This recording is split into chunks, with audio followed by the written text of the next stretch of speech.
جن لوگوں نے کفر کیا اور لوگوں کو اللہ کے رستے سے روکا وہ رستے سے بھٹک کر دور جا پڑے۔ جو لوگ کافر ہوئے اور ظلم کرتے رہے اللہ ان کو بخشنے والا نہیں اور نہ انہیں رستہ ہی دکھائے گا، ہاں سوائے دوزخ کے رستے کے جس میں وہ ہمیشہ ہمیشہ رہیں گے، اور یہ بات اللہ کو آسان ہے۔ لوگو، یہ پیغمبر تمہارے پاس تمہارے پروردگار کی طرف سے حق بات لے کر آئے ہیں، تو ان پر ایمان لاؤ، یہی تمہارے حق میں بہتر ہے، اور اگر کفر کرو گے تو جان رکھو کہ جو کچھ آسمانوں اور زمین میں ہے سب اللہ ہی کا ہے،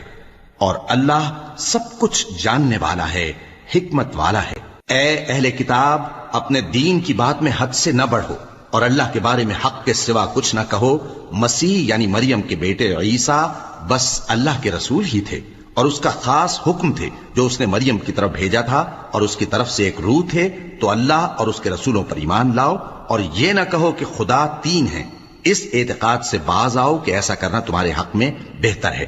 اللہ ہی معبود واحد ہے اور اس سے پاک ہے کہ اس کی اولاد ہو۔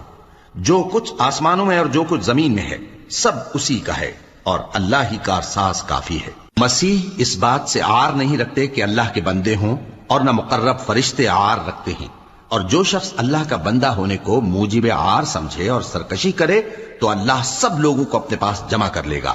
اب جو لوگ ایمان لائے اور نیک کام کرتے رہے وہ ان کو ان کا پورا پورا بدلہ دے گا اور اپنے فضل سے کچھ زیادہ بھی عنایت کرے گا، اور جنہوں نے بندہ ہونے سے عار و انکار اور تکبر کیا تو ان کو وہ تکلیف دینے والا عذاب دے گا،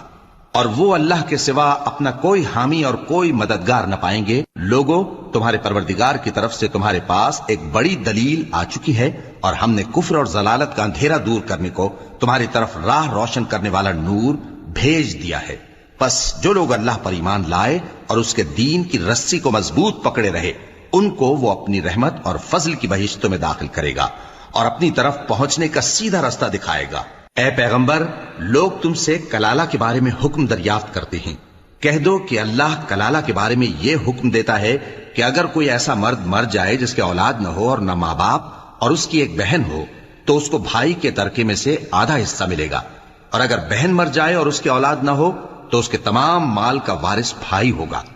اور اگر مرنے والے بھائی کی دو بہنیں ہوں تو دونوں کو بھائی کے ترکے میں سے 2/3، اور اگر بھائی اور بہن یعنی مرد اور عورتیں